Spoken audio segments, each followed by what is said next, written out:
5 seconds. A large part of the work of a modern government has to do with science.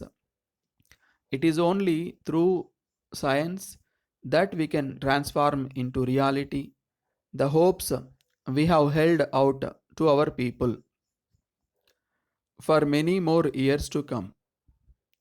The people will measure progress in terms of our ability to give them their basic needs.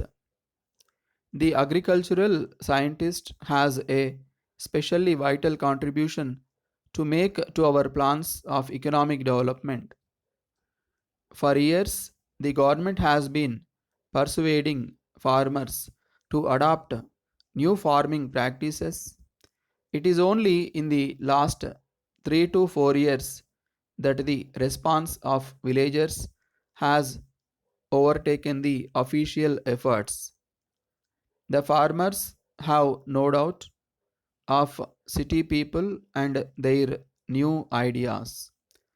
What has convinced there is what they have witnessed with their own eyes. Everywhere, farmers tend to be conservative and slow to change. But once they change, they are not content to be indifferent converts. The discovery of a new seed variety stirs rural people as much as a space walk or a transplanted heart does the more literate classes. Farmers today walk miles to buy seed. The great problem for the government is to find sufficient seed and fertilizer to meet their demand. What a change from the days when we could not get them to hear us or look at what we had to offer. Rural India has shed its indifference. Agricultural scientists can rightfully claim their share of the credit for bringing about the transformation, but they cannot rest there. The solution of one problem gives rise to many new problems. New varieties are being extended to vast areas because of the demand from farmers and our own race towards self sufficiency. This work is being done far too fast. Modern farming is a combination of many techniques and materials. It is not possible to adopt anyone in isolation, disregarding the others. The scientist has a special responsibility to provide answers to the problems which are consequences of his own work. The greatest task before the agricultural scientist and before the government in general is to ensure that there is no setback in the new program.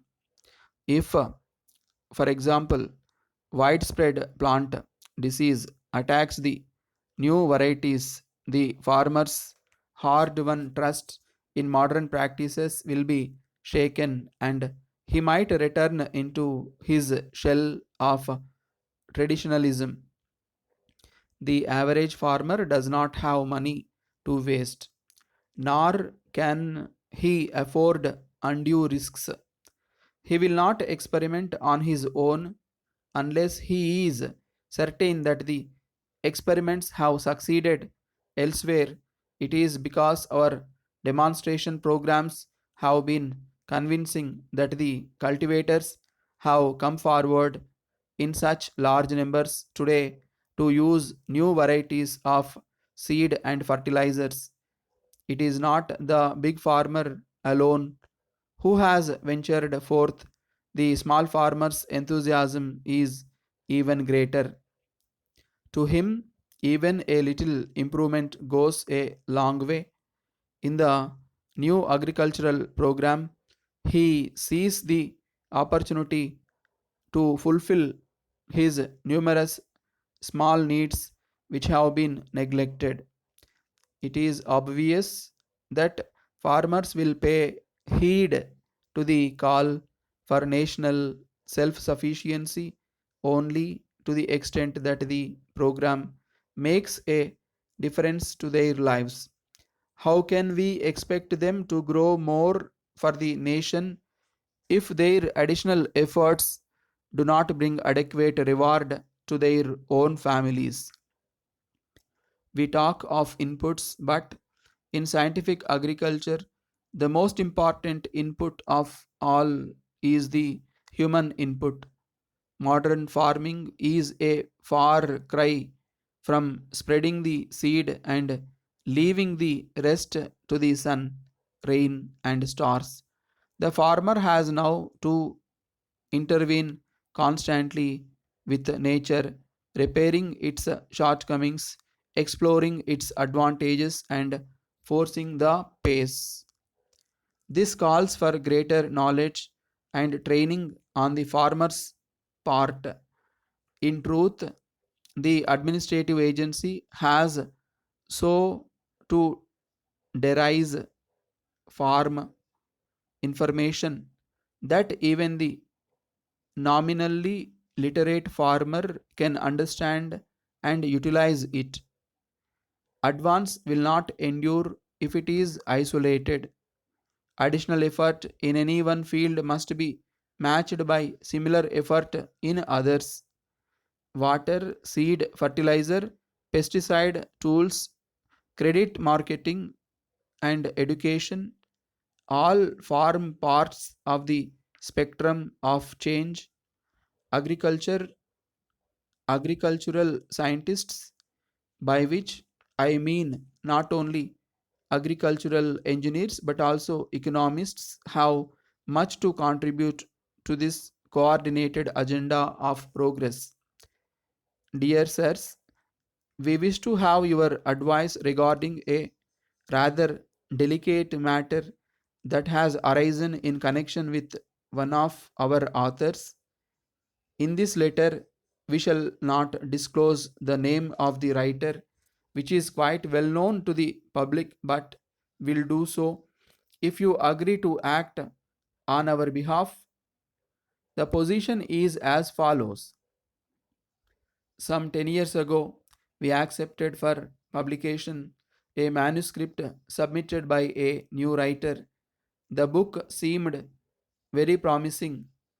Indeed, we felt at the time that it was not like the work of a new and inexperienced writer.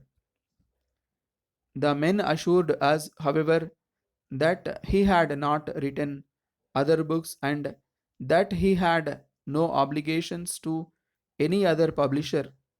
We accepted this assurance, and during the intervening years, we have published 6 books by this author. We have now recently discovered through a series of quite unusual coincidences that our author has for the past 15 years also has been turning out work for another publisher under a different name. Unfortunately, his agreement with the other publisher contains a clause which gives them the exclusive right to publish anything written by this man. As we acted in good faith when accepting the 6 manuscripts from the author, we do not know whether we have been guilty of any breach of the law.